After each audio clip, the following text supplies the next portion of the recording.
If anyone can see or hear me, go ahead and leave me a comment. Just want to make sure it's working. It's the second time ever that I've done this. So I'm a little nervous, but just wanted to come on and hang out today. Okay, I think YouTube is sending the notification out, and let me make sure that I have the chat going here where I can see it. Cool, I think we're good.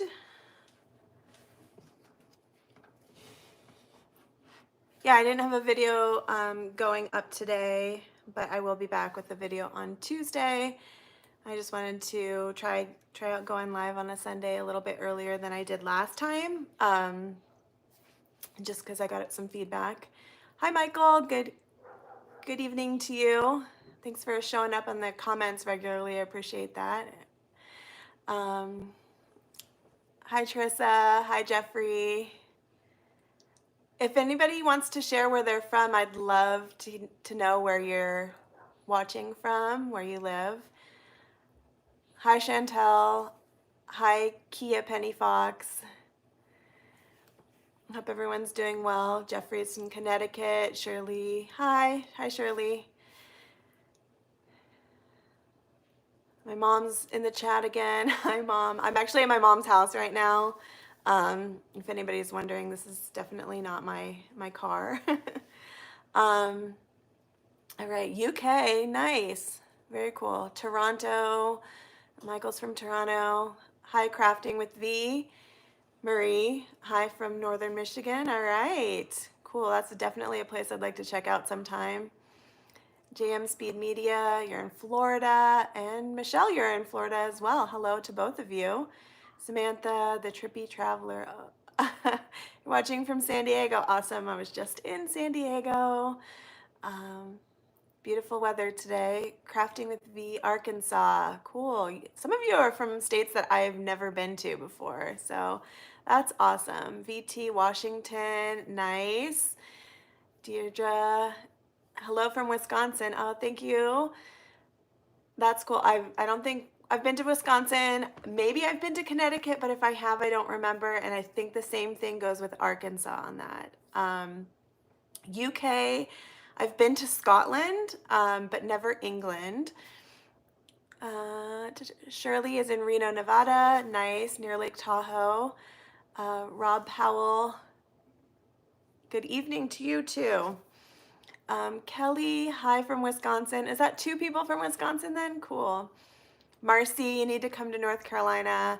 I would love to go to North Carolina. I actually used to live in North Carolina when I was kind of in middle school age, but I would love to go back as an adult. And Melissa's from Greenville, Tennessee. Thank you. She says, you're awesome. I say, thank you. Chantel, I love your channel. You take me to places I will never see. It's awesome. Thank you. Oh, thank you for watching. Thanks for coming along. Thank you, Michelle, for saying I'm your new favorite channel. I appreciate that. And Rob Powell is in North Wales. Very cool. Definitely would love to do a trip to England. Cool. Thanks for being here and hanging out with me. I just kind of wanted to chat. Something that's a little bit on my mind today that I started to talk about with my mom is I'm kind of thinking about moving the seats out of my car, like the front passenger and the back seats. I have made a really functional use of the car the way it is right now, but I think taking those out would save a lot of weight and like give me some more space. So I don't know. What do you guys think about that? I don't really want to invest in doing a whole build out right now, just because it doesn't seem necessary, but like maybe I could do like a little build out and also save myself some space. I don't know. Marcy, you have inspired me to take the leap and move into my SUV permanently. Nice. You're debating the same thing. You think it'll be worth it? Yeah, I mean, if we're going to be in our vehicles for a long time, I'm looking to be in there for at least the whole winter. I'm just kind of wondering with like the Subaru Forester, the one thing that I think would make it a lot better is if I had more head clearance.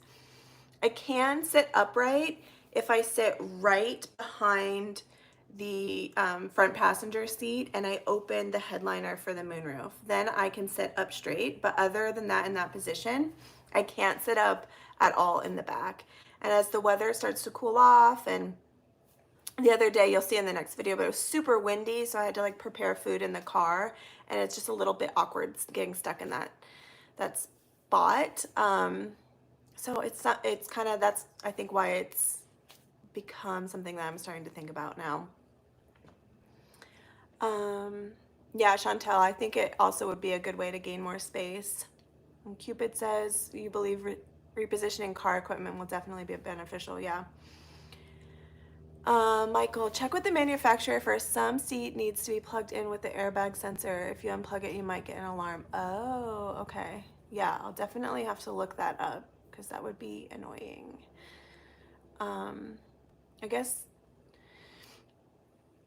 I don't know what exactly I would do with the space in the front the front passenger, and that would be the one impacted by the airbag. That one is, I'm still like really heavily debating that. I feel more confident that I might remove the back seats. The front one, it is kind of nice to have because from time to time I will meet up with a friend or do something and I will use that for them to get in the car. I just have to move some stuff out of the way and set it on my bed in order to do that. But I would be completely eliminating the possibility of doing that. So that's kind of the bigger leap there. It'll help let's see, Marcy says, it'll help with the leveling when sleep. Yeah. Yeah, I think it could definitely have quite a few benefits. Watching from Texas, the freewheeling Nomad. Cool. Yeah, I'm hoping to be going to Texas this winter at some point.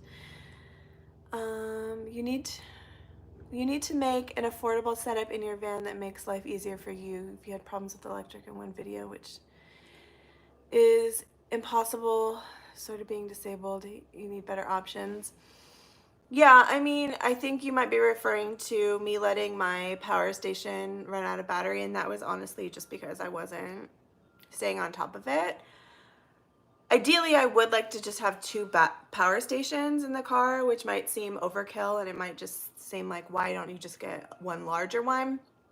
But I'd like to keep them in separate spaces. I'd like to keep them light enough to easily lift and also not really big. And also I'd like to have one that's dedicated to food preparation and storage, so I can run my refrigerator off of it if I need to, and then I can use it to use my waffle iron or a little griddle that I just got.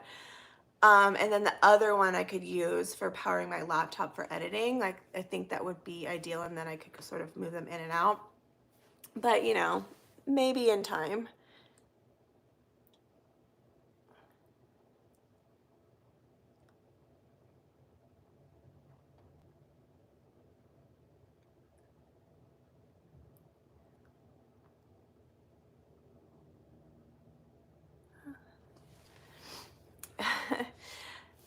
Thank you for saying that, Kia.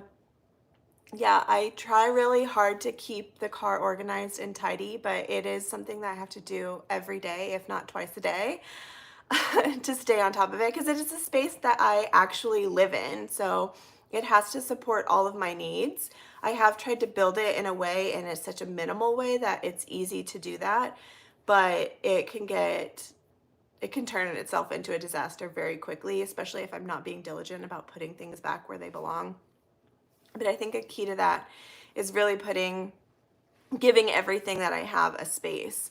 So I do have some pretty good storage options. There's still little things that I would like to tweak with that, but I feel like it's decent.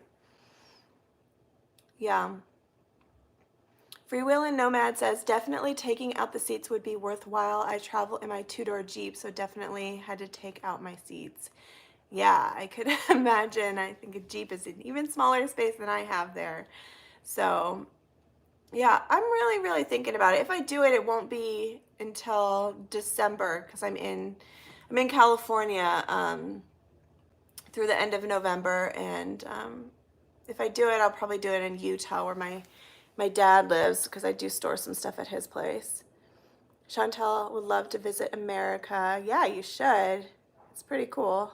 Klaus and it's greetings from Germany. What time is it in Germany right now? What time is it in Wales and the UK? Like, it's got to be pretty late there. Thank you for tuning in. Alexander says you don't need a refrigerator. It's cool outside. Winter, you know. Yeah, it is cool outside, but it's not consistently cool enough, especially the places I'm planning on being. I mean, I want to keep my food at a safe temperature, and that means in the low 40s.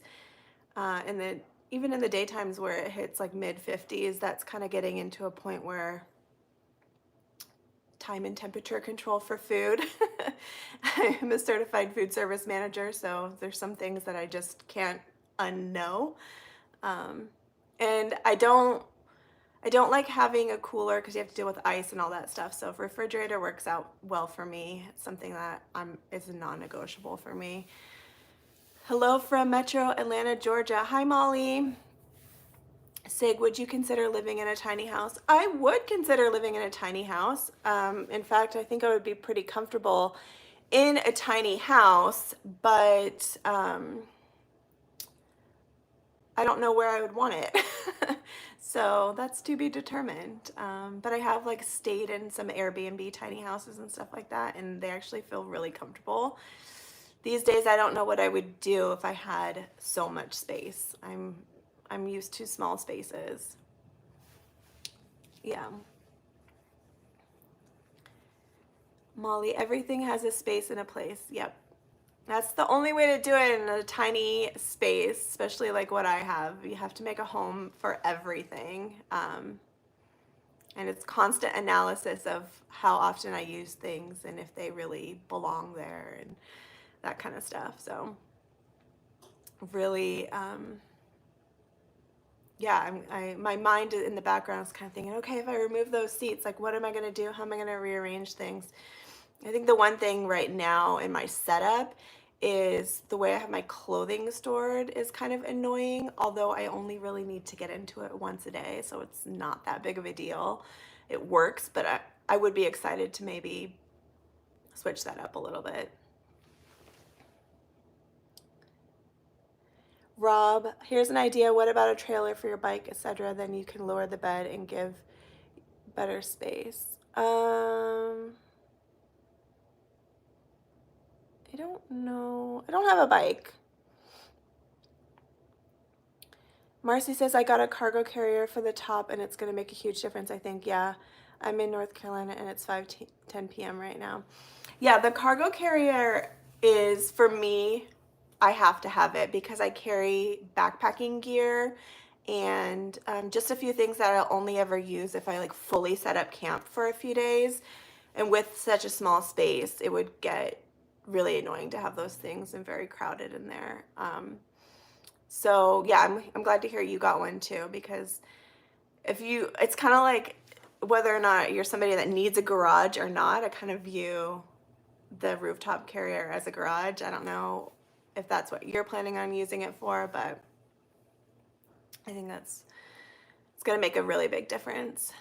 Chantal, I'm very disabled, so I will never get there, unfortunately. Oh, I'm so sorry to hear that, but I will bring you along. It's okay.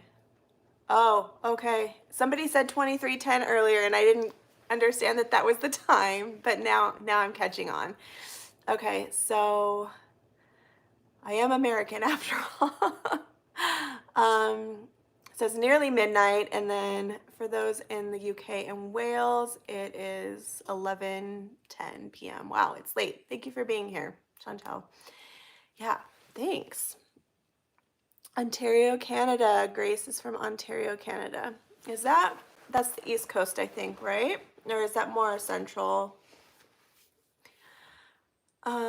Michael Warren, essentially when I get a van conversion finished, it will be a tiny house on wheels. Yeah, That's nice. I like that. Um, L2AZ, you should read Hugh Janis books. Okay. I'll have to um, take note of that, see what that's about, because I do like to read quite a lot. Although I haven't been reading that much recently. I'm still reading the book that I started reading like a month and a half or 2 months ago when I hit the road. Just, I think with all the videos I've been doing and trying to research, and then, well, I'm here in California right now. The reason I'm here is to spend time with friends and family. I usually do this every spring and every fall. And so a lot of my extra time is being used to visit friends and family. So I've been pretty busy right now, but I think when I'm out on the road again, um, by myself without having friends and family nearby, I'll pick up reading a bit more. Life wisdom all. My name is Christine. Nice to meet you. Molly says, I got a Blue Yeti battery powered fridge, freezer, and ice maker. Oh, nice. I did recently see that there are ice makers. Like, how many times have I been out camping where I wish I had an ice maker? But I guess then it occurred to me that if I had a freezer, I could also just make ice from that. But that seems pretty cool. I'm curious to know. Okay, I use a cargo carrier hitch. Yeah, the battery is gonna last longer in fridge mode. I thought so.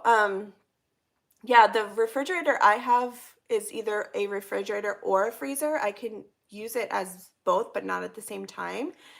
And at one of my seasonal jobs, I used it as a freezer, and it worked pretty well for me. But it's kind of nice that you have the dual zone. That's really cool. Okay.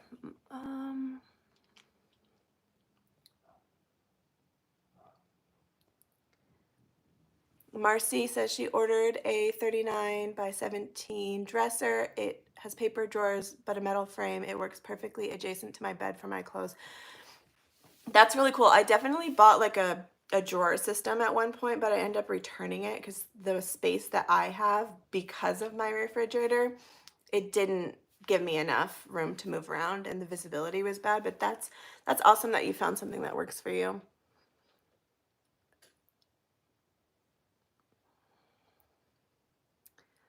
Cupid is asking if I've ever considered traveling across the world to go hiking in places like China or Australia. Their hiking trails are amazing. I think you would like them. So, just a few weeks ago, I was on a cruise that went to Mexico. Mexico was the 20th country I visited. So I have done quite a bit of hiking in other countries. I've been to China. I was in China in my mid-20s, and I didn't do a ton of hiking, but I did go to the Great Wall and hike along that. Australia is on my, it's not, I don't know. I'm scared to go to Australia because I'm afraid of all the animals there. And I feel like I'm pretty brave when it comes to animals, but Australia has me shook a little bit. I'm kind of scared. But I did a lot of hiking in Ecuador when I was there a couple winters ago. And then I've been to different regions of the Bavarian Alps and Swiss Alps and done some hiking there. So that was pretty cool. But definitely would love to do more international travel. Also, I do have a video of some places I visited when I was on my cruise. Some places I visited in Mexico. It's not really like a cruise vlog because I didn't really record much on the ship. I was there with my close friends. But I did do some excursions. I don't know if that has a place on this channel. Let me know if that's something you would be interested in seeing.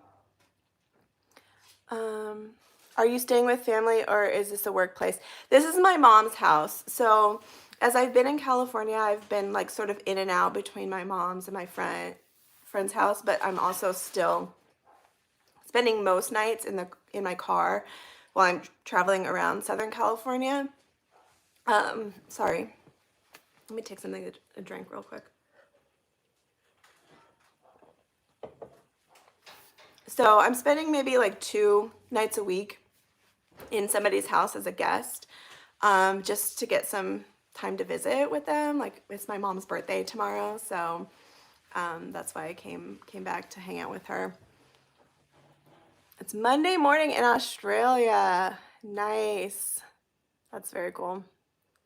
First video I saw was when your last contract ended early. I'm curious about what it is you do. I know you tried to explain it and maybe you have explained it in another video. Interesting to me.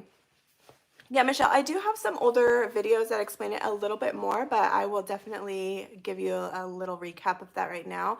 So for the past 3 years, I've been doing seasonal work.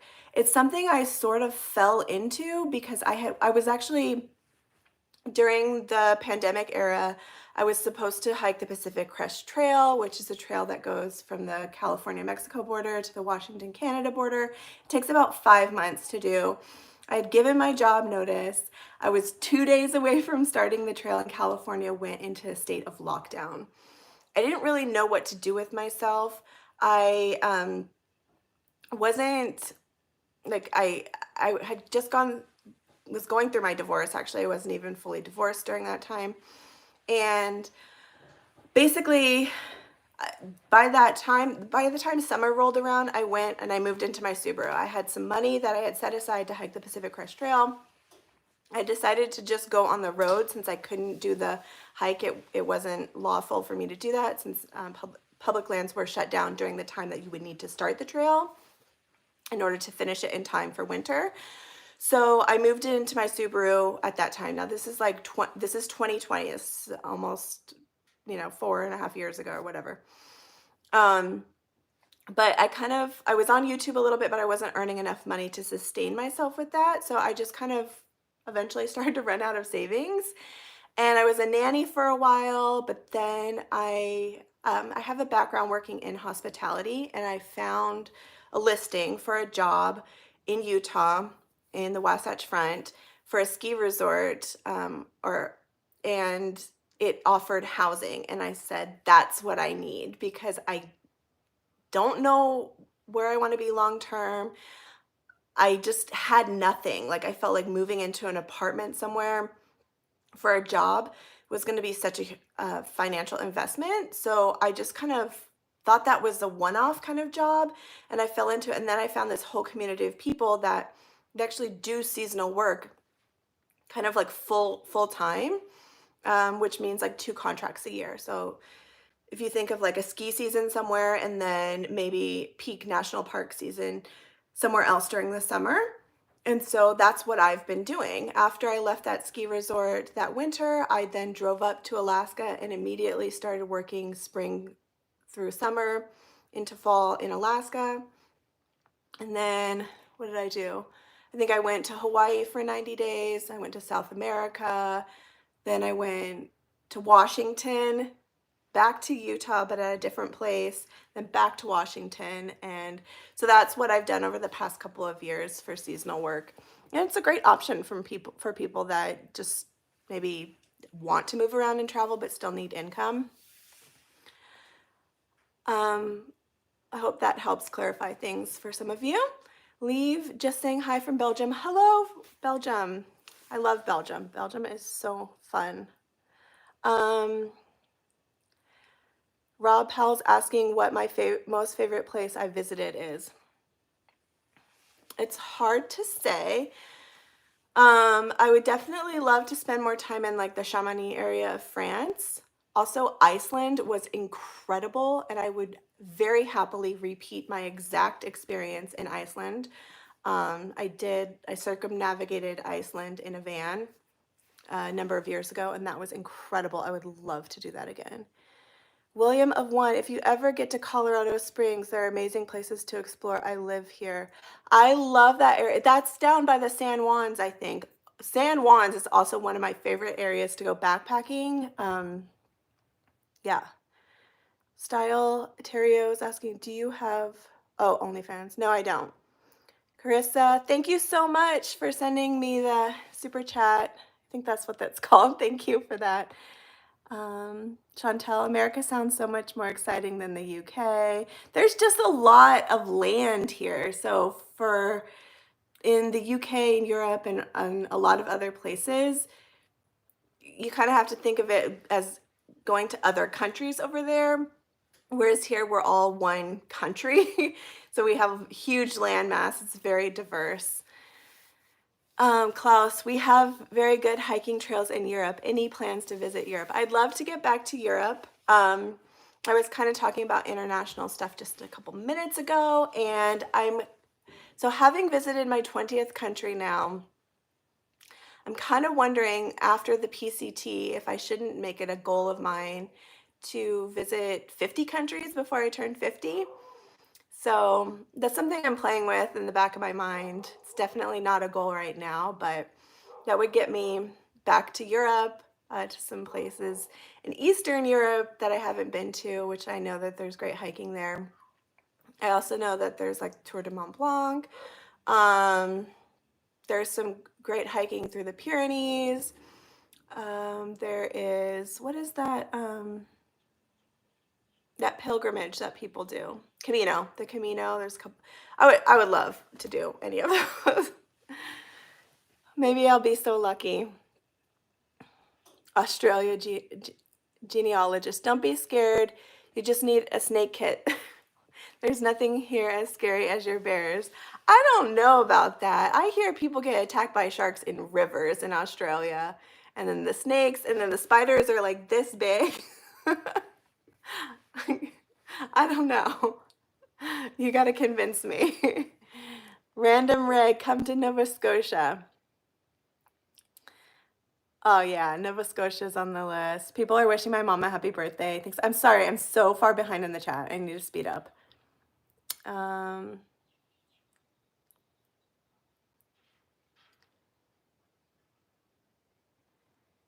okay, Rome in the Wind. You attempted the PCT in 2023, but only made it 500 miles. That's awesome, though. That is something to be proud of. You want to attempt it again, either in 26 or 27. Nice. Yeah, I'm hoping to do it in 2025. We'll see how everything turns out. Carol in BC, Canada. Beautiful place. Random Ray, do you have a favorite trip? Most exhilarating, scariest, calmest? Probably most exhilarating was a Grand Canyon trip I did with my aunt a number of years ago. There were some very scary moments on that. One of my favorite trips ever was a off-trail trip I did in the San Juans of Colorado in 2020. It was my very first time off-trail, solo. I was really proud of my navigational skills with that. Calmest trip, I remember hiking the Trans Catalina Trail in California, also a trip I did with my aunt. That seemed very chill, very calm. I was feeling really fit at the time, so it felt easy, and it was the first trip I had done after returning from a multi-day backpacking trip in Scotland, which was in the month of January or February. So that had been a very cold, kind of difficult trip, and then going to, on this California island just seemed like so calm. Jeanette, thank you so much. Metro, hello from California. Hello, hello. Angel or Anhil, hello from Washington. Deja, love Iceland. Have you been? See, thank you, Marie. You sounds like you've been to Iceland. Yeah, it's an incredible place. Talk about a place that feels safe, right?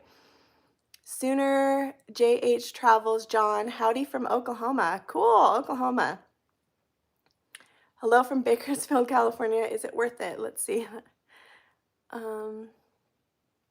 Yeah, that's Victor. Yes, the states, every state is like its own country. Yeah, for sure. Marcy, if you ever come to North Carolina, I'm close to the Asheville area. The hurricane messed up a lot of our little small town, but I'd love to show you around. Oh, that's awesome. Yeah, I'll have to see where the road takes me. I'm excited with the trajectory of the channel and the road that I'm on. So hopefully I don't have to take a seasonal contract coming up. That would be exciting if I could just stay on the road. And yeah, let's see. I'm sorry to hear that it did mess up some stuff around the area you're in. I was definitely following some of that stuff on social media for a while, and it's pretty sad. So I hope you're doing okay and your community is doing okay out there. Rob, do you miss This Girl Hikes, or do you prefer being a traveling nomad? So that's a good question. So for those that don't know, this channel started out with the title This Girl Hikes. And I have a video that's probably a couple years old now that explains why I made the shift in the name. But a quick summary of that is that when I started the channel called This Girl Hikes, it was because I was really heavily consuming PCT videos on YouTube. I was watching them. I was so intrigued with it. I started section hiking parts of the PCT in Southern California where I was living at the time. It quickly escalated into learning how to backpack, and I wanted to share that journey on YouTube. During the time, there were only maybe a handful of female content creators in the hiking realm. And so I wanted to represent that demographic, and that's why I chose to title my channel that. And then, life changed as I explained. I started doing the seasonal work thing, and I had less time to focus on just hiking, just backpacking, and thought I was doing like some other kind of cool things that I wanted to share. It's definitely taken me a while to figure out how to change my style in order to share those things. And I feel like I'm in a good groove with that now. But I do like having the more expanded title that it's not just hiking. A lot of people are really interested in how I have my car set up and living in the Subaru. And I think that's interesting to share. And then, in the future, if it does take me international much more, I'd love to get to dip into the arts and culture of things, and trying different cuisines and all of that stuff. I felt a little bit too niche down with the name This Girl Hikes. That's all.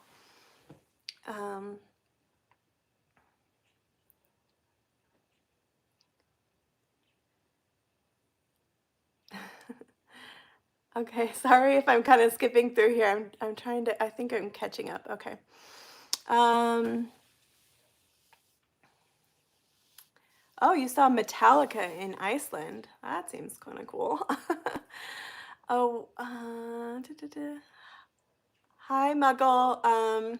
Yes, this is a Garmin watch on my wrist. I bought it from a friend for 40 bucks. So it's a used Garmin. Yeah. Thank you, Free Will and Nomad. Appreciate that you think I've become one of your favorite YouTubers. That's very nice of you to say.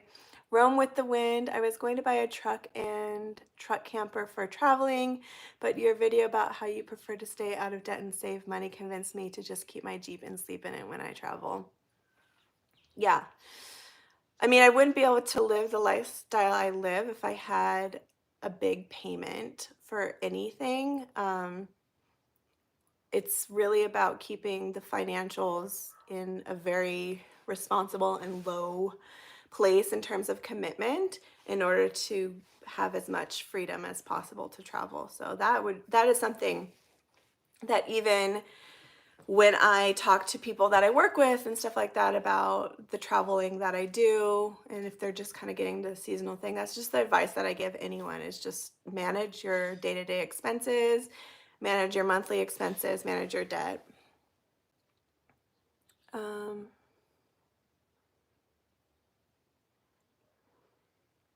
Marcy's asking, do you have any advice for someone that's moving into a vehicle full time? My son is in the Air Force and he's about to leave home, so very excited about my upcoming adventures. I need advice. So there's this term that I don't know if I came up with it or my Aunt Catherine and I came up with it together, or she did. I don't remember, but when we were on the road together for a while back in 2020, it's something that I now think of and refer to as double duty. You'll find yourself doing a lot of double duty if you try to move too fast. The thing, especially traveling solo, and this is any kind of travel, is that you're taking in so much information at any one time. Your routines are gone. It's like you wake up in a different place just about every day. You are using Google Maps or Apple Maps to try to figure out where you're going here, there, everywhere. Cooking meals is totally different. And so my advice is to really slow down, travel slower, just try to build in little routines of checking everything you do. Like every time you go in to load up the car with stuff, just do a walk around. Just slowing everything down so that you're not making mistakes. The reason we called it double duty is because if you make a mistake and you have to like go back and fix it, like something as simple as like leaving your debit card somewhere and now you have to like drive back 2 hours in another direction to pick it up because it's not like you can just order another one and have it delivered to your doorstep. Stuff like that, I would just say the best way to avoid it is try to just like slow way down and just check and recheck the things that you are doing, important things, and make those a habit. Something that kind of has become a habit of mine is just putting stuff back into the place it belongs really diligently, which I don't do every single time, and sometimes I always end up regretting it. But that's also like a trick of the trade of mountaineering because the risk assessment is really high with that. And that's something that I took away from like a mountaineering course is just like put things back where they belong. So that would be like my big advice. Deirdre, did you do the Iceland trip on your own or with group travel? I did it on my own. Well, I was traveling with the partner of my partner at the time.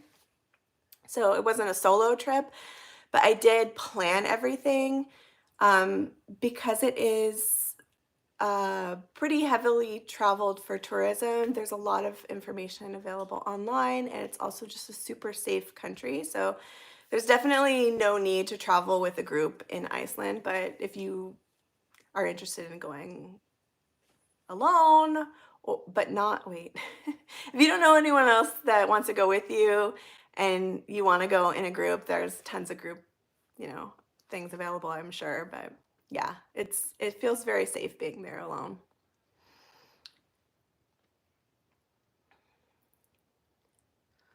Dija, your video editing skills are really amazing. I understand what it takes and I'm super impressed every time. Oh, thank you so much. I appreciate you saying that. Rob Pells, do you ever get frightened when you park up in an isolated area?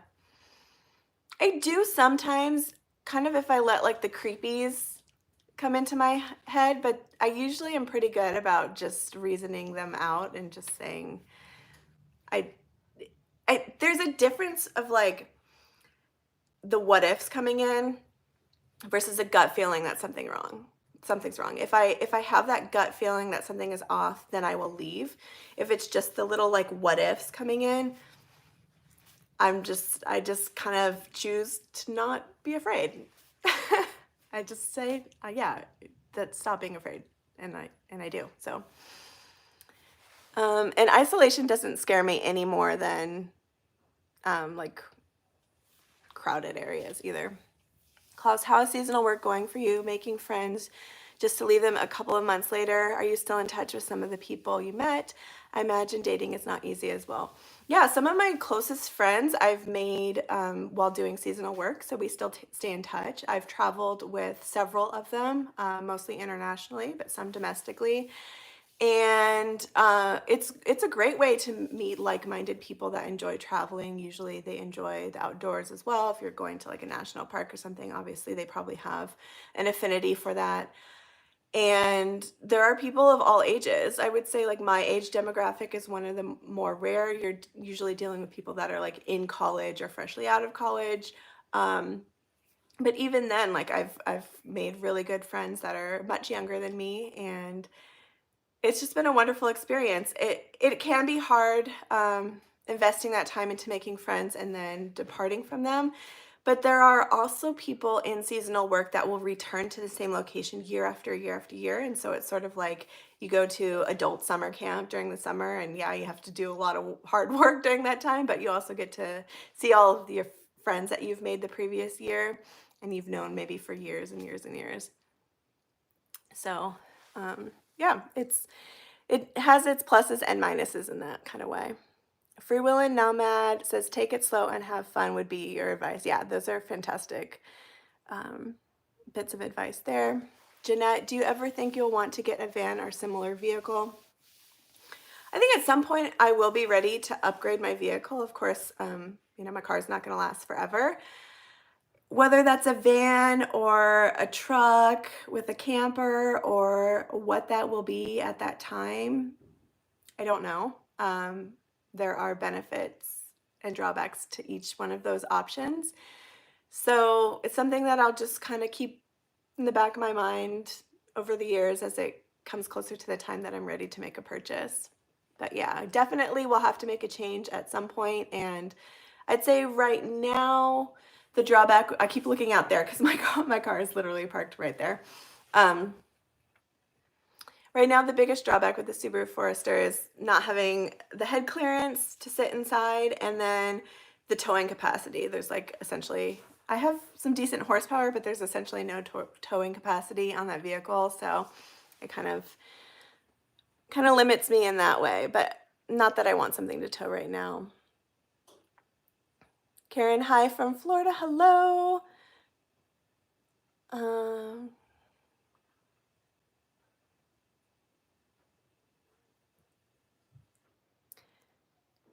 Victor is in rural Southwest Oregon. Sorry, I've gotten behind on the chat a bit here, so I'm going to try to catch up a little bit. Bicycle Mike, hi, I'm a PCT trail angel in the Mount San Jacinto area. I like your videos. Awesome. Maybe I'll see you next season. We'll see. Dean, do you ever feel unsafe while sleeping in your car? No, I feel very safe and very comfortable in my car, honestly. I try to do a lot to try to keep myself feeling safe and not expose too much about like what's in my car or that I'm in my car. Like if I pull into a rest area, I don't get out of the car. I usually pull up very late. I don't get out of the car. I try to just hop in the back and I won't get out until the morning. That helps me feel safer. I think one of the reasons in the most recent video that came out on Thursday, I felt a little sketched out in San Diego, even though that area is really nice, is that I pulled up to that area pretty early, and I usually don't. If I'm sleeping in a more urban area, I will wait until well after dark, and then I'll just like go from the front seat into the back and go straight to bed. I put up the window coverings and just stay hidden in stealth. And in that area, I was like out of the car, I was hanging out. I was there really early, and I think that was part of the reason I felt a little uneasy there. It was just deviated from my normal like forms of protection that I try to employ.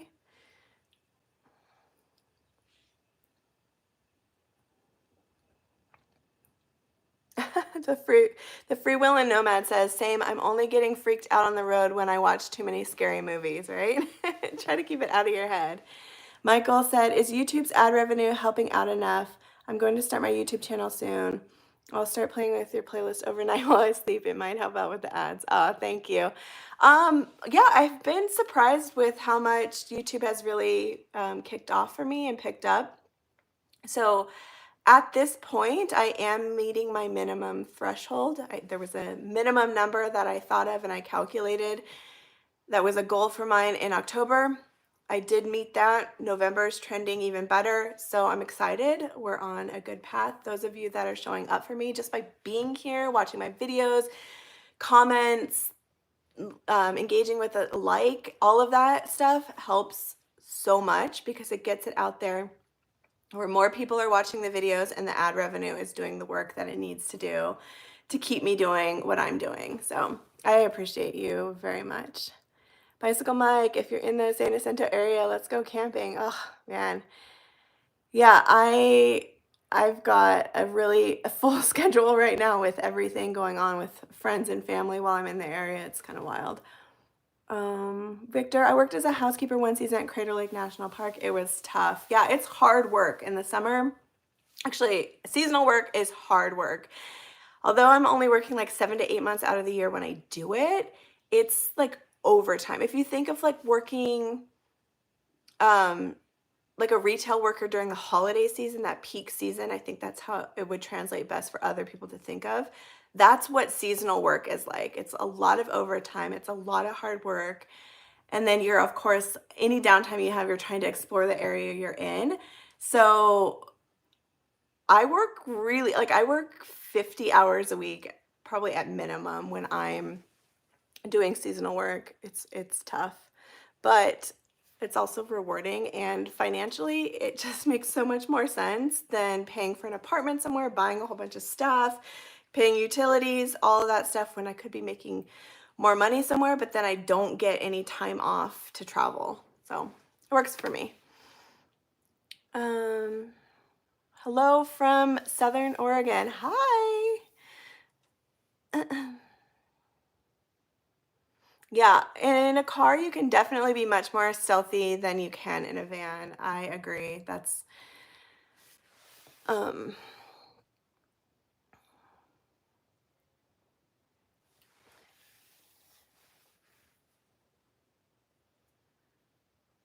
oh, cool. Bicycle Mike says he owns a coffee roasting company. That is really cool. I love coffee. Hello, Colorado native gal, newly subscribed. Thank you for subscribing, and thank you for rooting for me. I really appreciate that. Yeah, yeah, so I think I'm gonna be able to stay on the road through the winter, which I'm really excited about, because my goal is to be able to stay on the road and get ready to hike the Pacific Crest Trail and not have to touch the money that I have set aside to hike the Pacific Crest Trail. So if it came to the point where I wasn't earning from that AdSense revenue in order to do that, then I would probably take up a seasonal work for the winter mid-season. But I think we're doing it. I think we're making this happen. So I'm pretty excited. Roam with the Wild, VVR in the Sierra has seasonal work in the summer with housing included. They have multiple positions too. They love to hire hikers, especially PCT hikers. I have seen that. I've seen that listed on the website that I use to find seasonal work. Their base rates are pretty low. Of course, you do get to live in the mountains of the Sierra.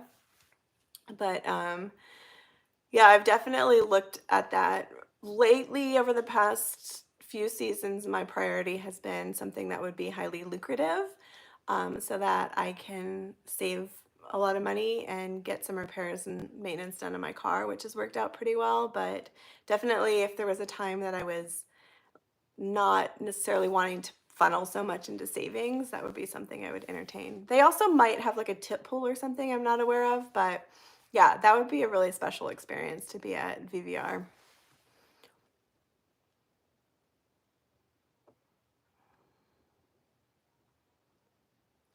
Um, so the Free Will and Nomad asks, when I do go full time, what are the steps I'm taking now to avoid burnout? You've seen a lot of YouTubers in this space burn out and quit, sadly. So, I mean, right now I'm working full-time hours putting up videos. I'm putting up 3 videos a week, and that usually looks like filming for about a 24-hour period or somewhere around there, and then taking about 24 hours off of filming, and during that time I'll get the editing done. Um, I'm not feeling burnt out. I am feeling a little bit of strain on my energies just because I am in an area that's close to family and friends right now. So there's a lot of like balancing the workload and the social.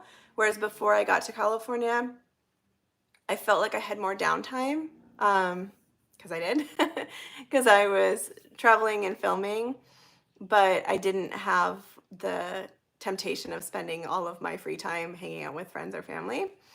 So being in that place right now, I am feeling a little bit more tired than I was before, but I'm just powering through, and I'm not like, I'm used to working hard, and if that's what it takes to get this channel off the ground and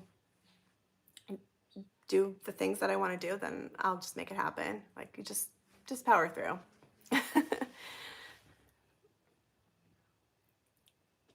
Marcy. Are we besties now? um, oh, DJ, I wish I had enough money to have you as a personal guide that I could shadow you as a disabled adventurer. Well, you are kind of shadowing me through the videos. Jesse says, do you get bored doing this on your own at times? Not bored. I definitely don't get bored, especially like making the videos keeps me really engaged in both the place that I'm in and with kind of a social aspect of it. Of course, I have close friends that are also well-traveled, so I can download information and talk to them about it, and it's great to have those relationships, usually after the fact. But the in-the-moment stuff can be a little bit hard to not have somebody physically there to share it with, but it also has upsides. It means that I get to travel at my own pace. I can just be completely, not completely, but like very much dependent on my own itinerary, and I really enjoy that. And I, yeah, I definitely don't feel bored with it, but it also, like traveling solo, and I found this both domestically and internationally, it really opens me up to meeting people too. Like for example, when I was in Yellowstone, I was chatting with a number of the workers there, the bartender, stuff like that. It's really fun. I really enjoy doing stuff like that. But yeah, I just definitely don't feel bored. It keeps me pretty excited. Jalen, hey, I'm considering moving into my car. A few family members have expressed negative opinions of this lifestyle. Any tips for dealing with family on this? I don't really have much advice when it comes to that. I'm sorry that you're getting pushback from your family, but I can also understand them feeling a bit concerned about it. My family has been really, really supportive of the changes that I've made in my life. I think they can kind of see from a standpoint that some of it happened out of necessity. And so it would be difficult to be super critical of that. But I just also have some more free-spirited people in my family. And so, yeah, I've been really lucky in that way. Michael Warren, you still planning on a Newfoundland trip? Oh, Newfoundland. I was born and raised there. I know some secret locations not many know about. I'll pass them on if you go. I don't have any plans right now, but it is on the list of things that I would like to do. Probably not within the next year or so, but yeah, I appreciate you offering to send special secret spots and stuff like that. Thank you, Bicycle Mike, for the super chat. Thank you for funding my adventure fund. I really appreciate that.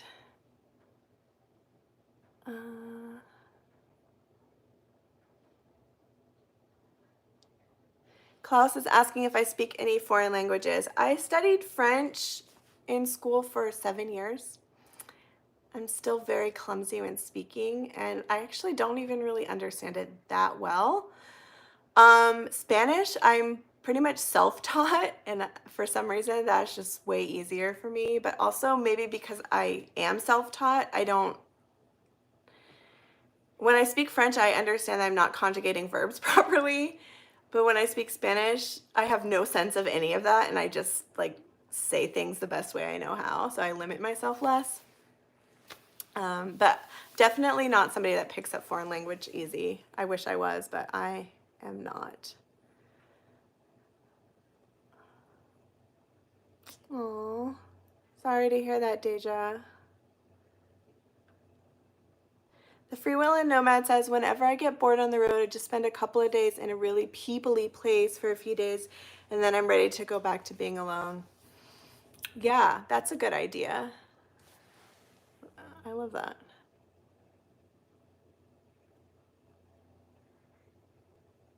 Original 6, do you plan to visit Quartzsite this winter? Do you have any plans to have a meetup anywhere this winter? I don't know. I don't know if I'll visit Quartzsite.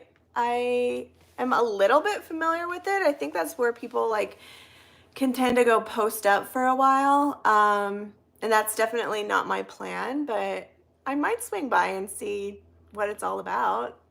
Kind of curious about that. Um, do I have any plans to have a meetup? I don't. I've thought about that a little bit recently, but not seriously. It's kind of been one of those passing things where it's like, I should do this, but then I haven't had any time to really think about it. So, Bicycle Mike is saying he'd want to go to Quartzsite to sell coffee and meet people. That sounds like a good idea for you to do that. Hi, Christine. Is that my dad? I think that's my dad in the chat. Hello, Dad. Thanks for being here. He says, I'm doing great. Okay, cool. So many people go to Quartzsite. It must be great fun. Chantel, I might, there must be a reason why people go. Mediterranean diet. What is your favorite chocolate? Oh gosh, this question. It breaks my heart. That's why. When I was in Ecuador, there's this small company called Yumbo Chocolate that sells the best chocolate I've ever had. It's minimally processed, it doesn't have added sugar, but it's so rich and flavorful and amazing. And something I learned when I was there is that cacao is agrostatic. So similar to like grapes for wine or coffee, it has different properties based on the region that it grows in. And like Ecuador is where it originates. And so it has some of the best chocolate in the whole world. And I can attest to that. I've had Belgian chocolate, I've Swiss chocolate, I've had Hershey bars, I've had Costa Rican chocolate, but in Ecuador, this particular company called Yumbo's is amazing, but I don't think we can get it in the US. I bought like a whole sampler pack to bring back to the US with me when I came back, and I shared it with my family, but I should have bought like 3, 4, 5 more of those and brought them back because it is so good. Rob Powell, how much do you enjoy hiking solo? Is it a perfect lifestyle for me? I enjoy hiking solo. I also enjoy hiking with partners. The reason I do so much solo stuff is because it's just easier than trying to coordinate with other people, especially some of my closest friends. We're just busy people. They're elsewhere, traveling elsewhere. I have friends in the area that I'm in visiting right now, and they have careers and families and stuff like that. So it's just challenging. If I just want to go out for a hike, it's nice that I feel comfortable and confident doing that because I can just go do it.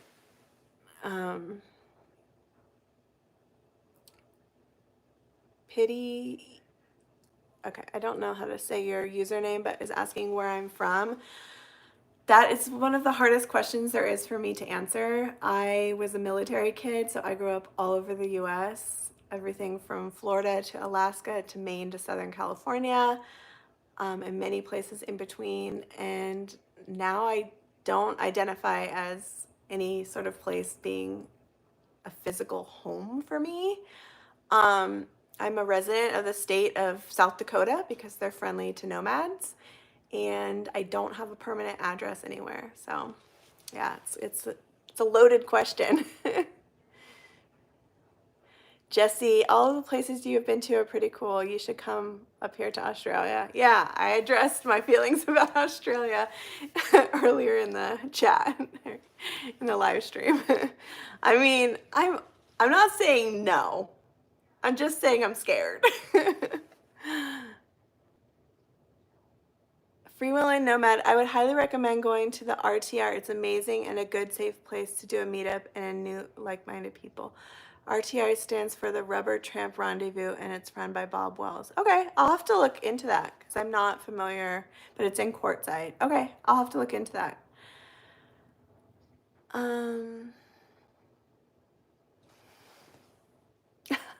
Chantel's got my back. She said you have huge spiders. Yes.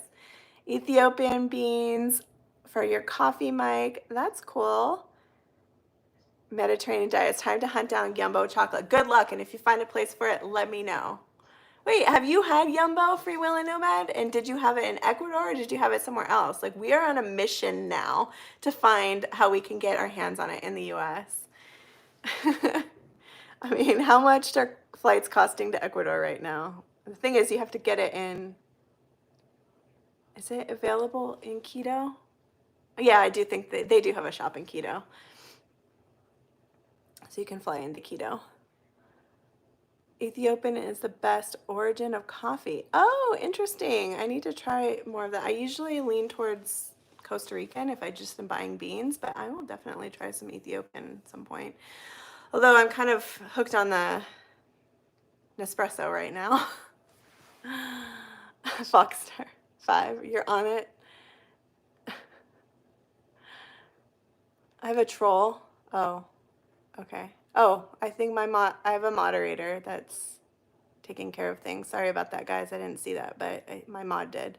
Thank you. Appreciate it.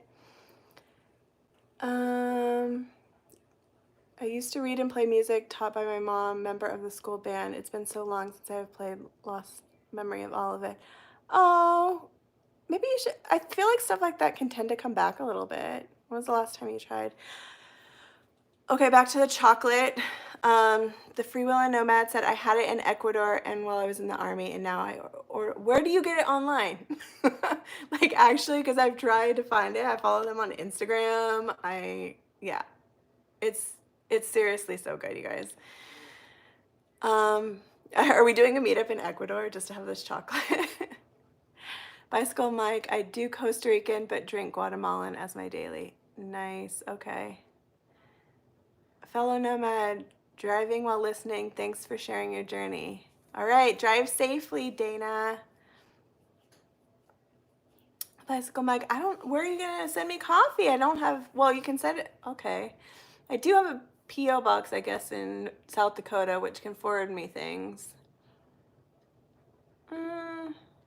I'll have to think about that. Victor, I used to hike a lot, sometimes month-long trips. Wow. Started working full-time in the woods of the Northwest. Still hiked for a while.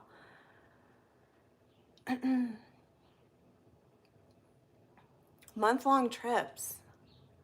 Did you have to do like, I guess you would just go into towns for resupplies on that. That's cool. I think, trying to think of the longest backpacking trip I've done. It's probably like 7 days or 7 nights, something like that. About a month? That's pretty cool. I mean, yeah, I'm hoping to do like 5 months. So.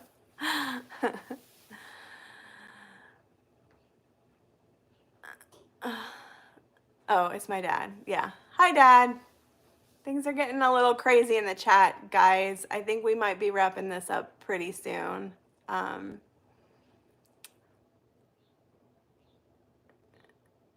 Chantel, thank you for reminding people to hit the like button on my videos. I appreciate that. It really does help.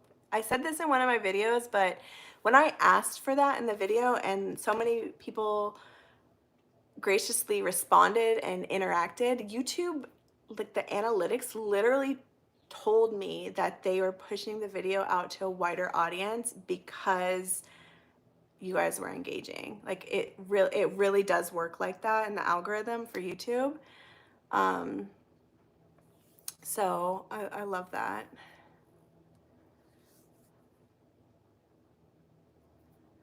Definitely like and subscribe. Oh, thank you. Thank you so much for being here with me. To all of you, especially those that it is a completely different day or it's midnight, I really appreciate that. It's so kind of you to show up here for me. Thank you, Chantel. Oh, Labrador. That sounds cool. Klaus, how and where will you spend Christmas? I don't know where, but I'm gonna be on the road by then, so I know how. I'm gonna try to make some things festive. The kangaroos won't bite me. The male ones, I bet it is a nice place, honestly. I mean, a lot of people visit Australia and have a great time, so.